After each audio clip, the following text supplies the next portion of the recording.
Hey everybody, this is Michelle coming to you again from Bob Rewards Club. Bob stands for Black Owned Businesses. I'm here today to talk about another subject matter that has not been discussed yet. I haven't heard from too many of our Black YouTubers out there this week, or not enough discussion on it, even in the mainstream media. And that is on Christopher Hasson, who is the ex-military. In fact, he is in the military. He's in the Coast Guards now, but he's ex-Marine. So he had, he plotted to kill several prominent Black people in our community. Even though you guys may not, some of you guys like some of the people that he plotted to kill, it's still a terrorist attack. And we have so many white militia groups out there now that are attacking Black people. And if we ignore some of the things that are going on with some of these white supremacist groups, okay, then we're ignoring the issues about race in our country.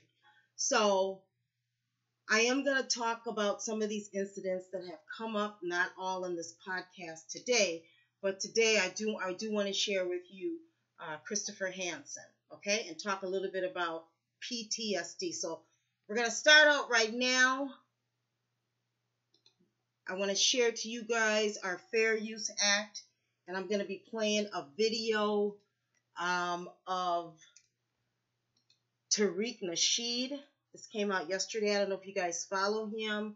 Tariq is a part of the ADOS movement. Intangibles 2020 is his hashtag. You guys can go check him out. So this is from Tariq. Just a second here.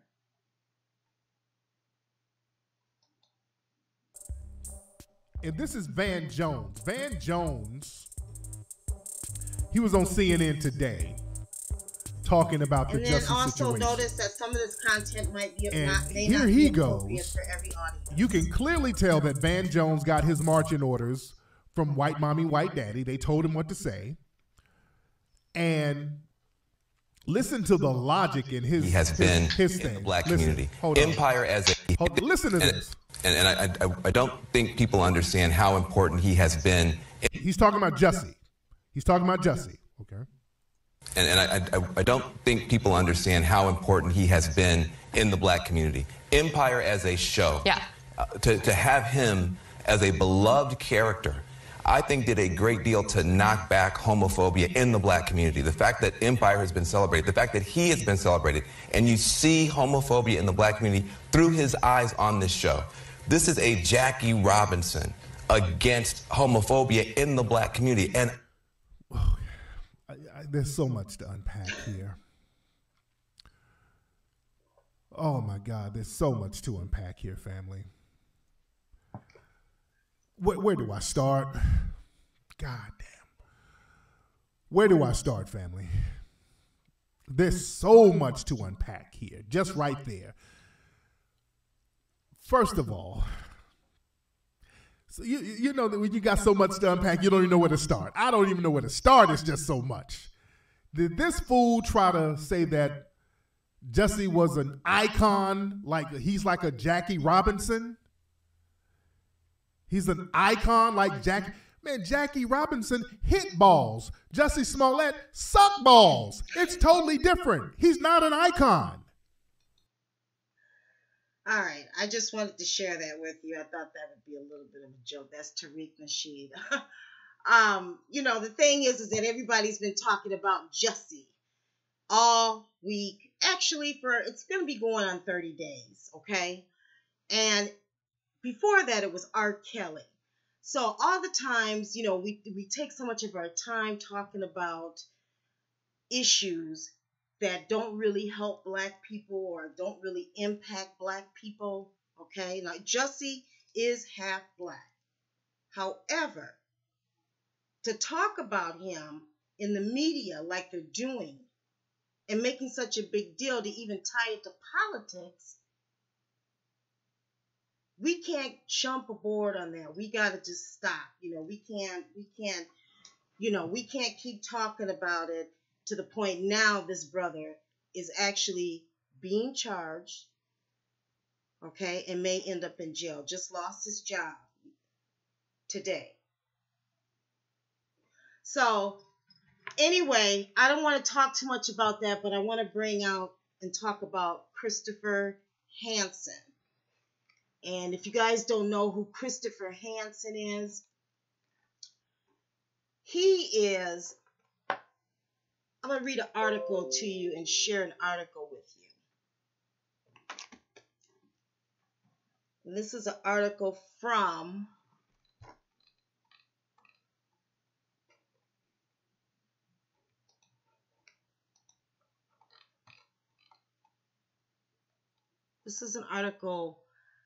that is from the Southern Poverty Law Center, okay?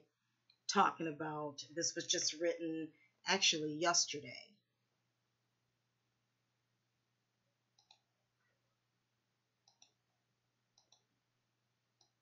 So I can see my screen.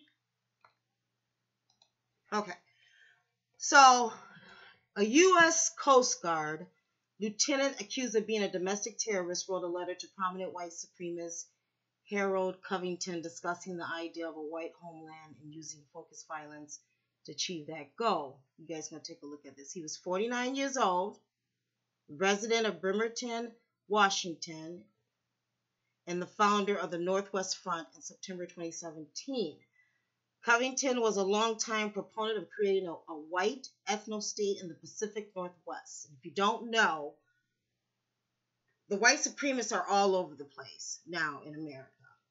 As we can see, we're hearing about stories in every state. But there is a large, from the 1980s up until, like, I'd say the, late 1990s, you would find that a lot of them were located in the Northwest area. Those were the ones that were vocal. But they're all over the place. So this guy lived in the Silver Spring, Maryland area. But some of the people he followed white supremacy for a very long time.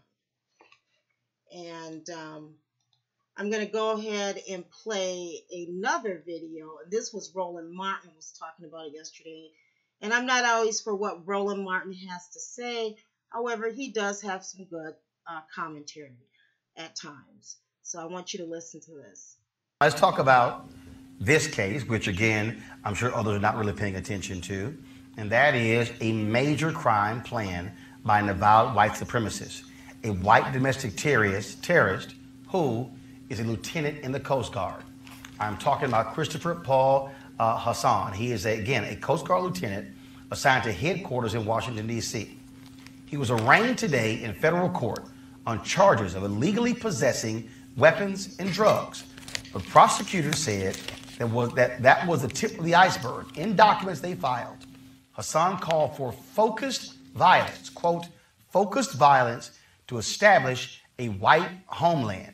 And he intended to kill civilians on a large scale. He had a spreadsheet with his targets, including cable news hosts and politicians like House Speaker Nancy Pelosi, also Congresswoman Maxine Waters. Now, about half of the folks on the list were people of color. Congresswoman Sheila Jackson Lee, you have Congresswoman Ilhan Omar, and Congresswoman Alexandria Ocasio-Cortez. Also, Senators Kamala Harris and Cory Booker. You also had, of course, activist Angela Davis and journalist, pundit Van Jones, and also anchor Don Lemon. Now, here's what's the interesting piece. This is very similar to the previous white supremacist who was arrested, who sent these various packages that did not go off. He, too, had a list of political leaders and journalists. The reason that one hit close to home, I was one of the people who that man also researched and was on his list to send a bomb to. Now, here's the deal. Now, if you want to compare the two cases, red card.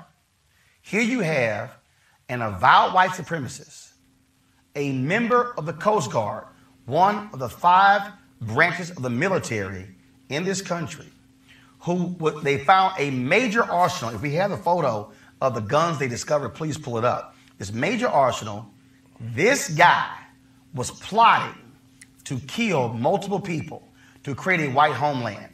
If you had to compare Jussie Smollet, Christopher Hasson, not even a comparison. And I'm checking right now, I don't see a tweet from Donald Trump.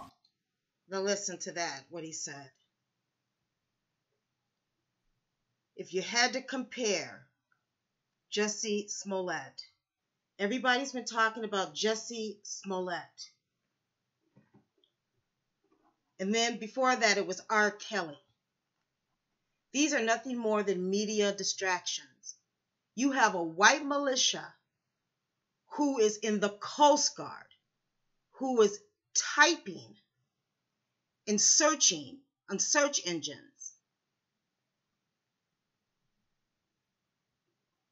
derogatory white supremacist searches. Okay? And no one's been paying attention. And we have to pay attention to all of this stuff. You know we do. And so now he's going to talk about Donald Trump. And I don't know if you know that Donald Trump, he tweeted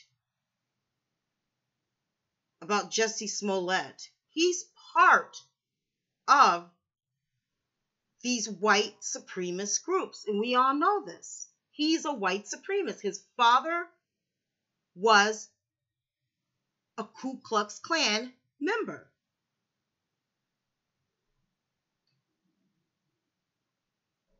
So what do you think? What type of ideologies do you think Donald Trump has? He learned his father, the one who made him wealthy, was a KKK member. He was there is all types of, you can go look at this. He marched and was arrested in a KKK rally.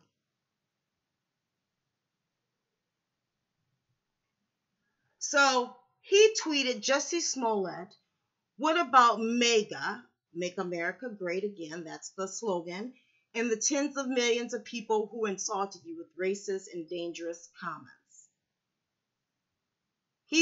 He's jumping on the bandwagon too. All these media distractions. But in the meanwhile, we have a guy, Christopher Hasson,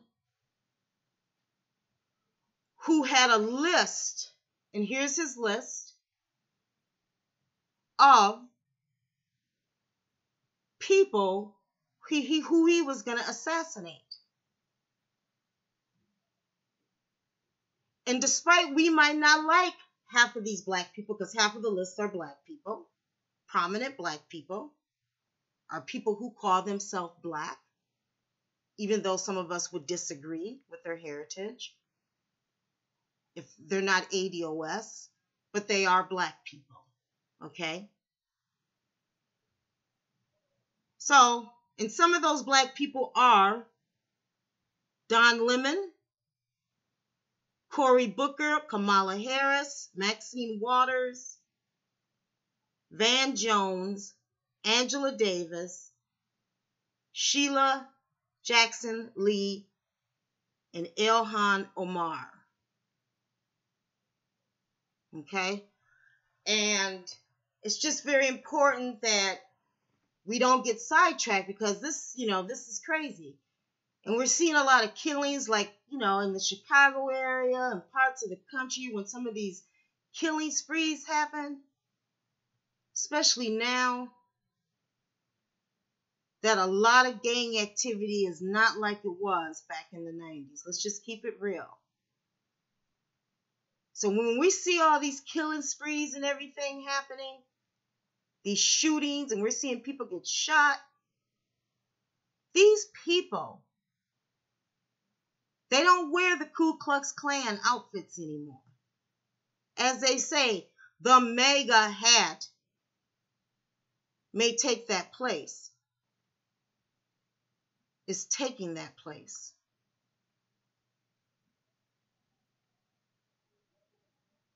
So they might talk sideways, say one thing to you in the media, but deep down, if you got a president that's tweeting and getting you sidetracked, and some of the stuff he tweets,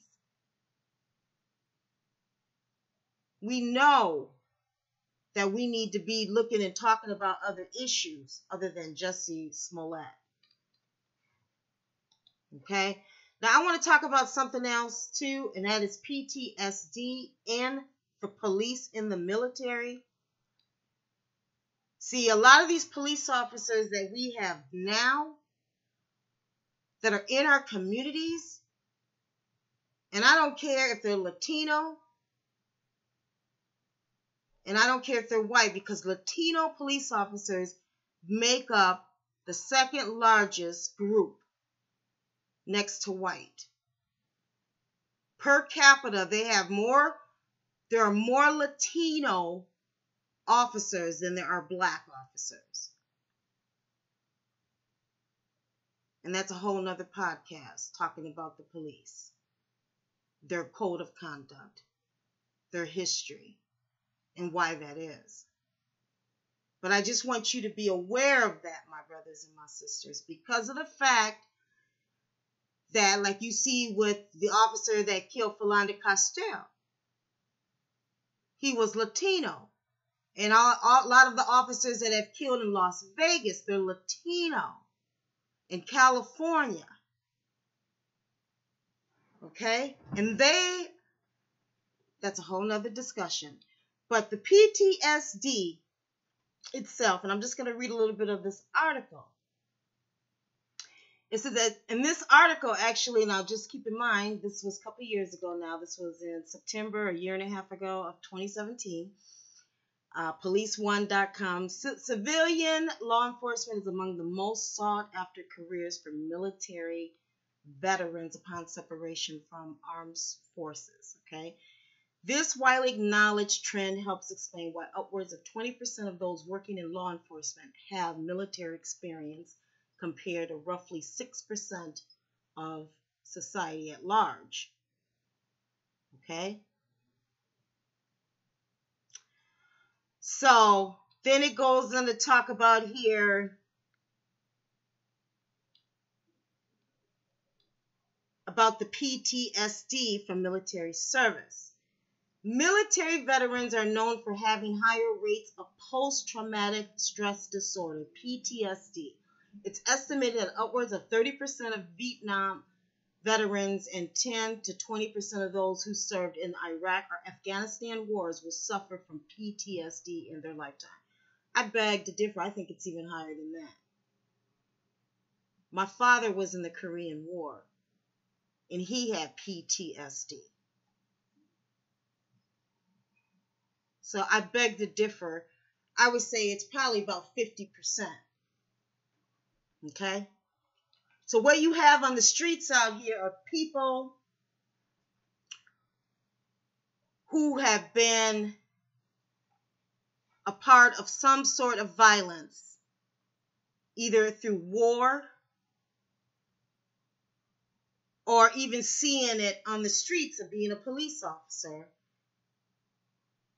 Plus, you take into the fact that they have found a brotherhood with white supremacist groups, and you put them both together, and you have a very angry white cop that needs help. And I like to say, why in America are we? This is something that has to change. As we can see, too many of us are getting killed and getting attacked by white supremacist groups. And the fact that you have a Jussie who did use, supposedly, as I said, we won't know, we can't be a character or judgment of any of this mess that we're hearing. supposedly had a noose around his neck, as he said, and was attacked by people with MAGA hats. It doesn't even make any sense, the story. I will say that. I think there's a lot of holes in the story. However, I'm not on the bandwagon to convict anybody. And I do want to say this about that case. And then I'm going to end this video. I want to say that Jussie could be getting framed. I don't trust the immigrant status of any American. You got to remember that a lot of people are compromised in our Black community. Okay? And this is an argument that we're not hearing that much about. But if you have 2 immigrants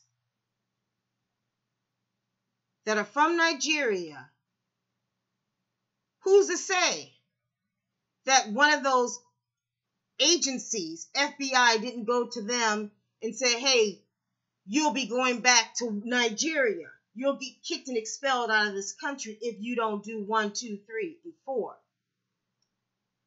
So that is an argument for Jussie. And like I said, I'm not here to judge any of it, because the relationship that Black people have had with the police and the justice system in this country has been nothing but bias to Black people in our history in the United States of America. And I'm going to end it right there. Please leave your comments, share, like this video. Thank you. Have a good day, and shop Black.